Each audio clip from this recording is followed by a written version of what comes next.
Good evening my dear friends.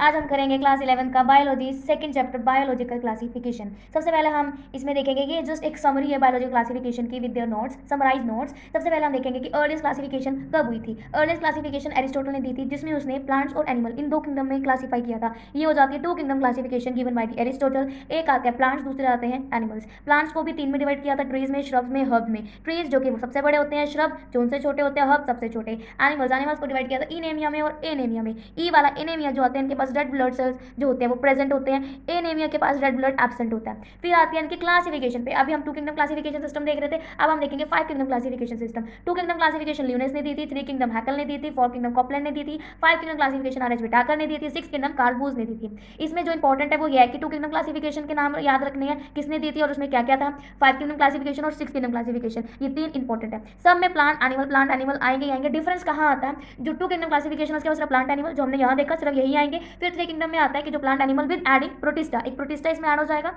Four kingdom classification में plant animal है ये, protista, Monera, एक मोनेरा इसमें ऑल्सो ऐड हो जाएगा। फिर आता है फाइव किंगडम क्लासिफिकेशन जिसमें आर एच विटाकर है, plant animal protista Monera, plus एक और चीज आ जाएगी जिसे फंजाई बोलते हैं। फिर आता है यहाँ सिक्स किंगडम क्लासिफिकेशन सबसे लास्ट, जिसमें मोनेरा को दो किंगडम और में ऐड कर देते हैं, जो क्या है यू बैक्टीरिया और आर के बैक्टीरिया, जिसकी वजह से बनता है सिक्स क्लासिफिकेशन सिस्टम। अब इन क्लासिफिकेशन की वजह से बहुत प्रॉब्लम भी आई थी। क्या प्रॉब्लम आई थी ये देखते हैं। प्रॉब्लम आई थी सबसे पहले कि जो bacteria blue green algae fungi bryophyte pteridophyte gymnosperm angiosperms ये सभी एक साथ रखे थे। अब एक साथ रखे थे, इसमें प्रॉब्लम क्या है, इसमें ये प्रॉब्लम आती है कि जो बैक्टीरिया है वो यूनिसेलुलर है, प्रोकैरियोट है, सेल वॉल है।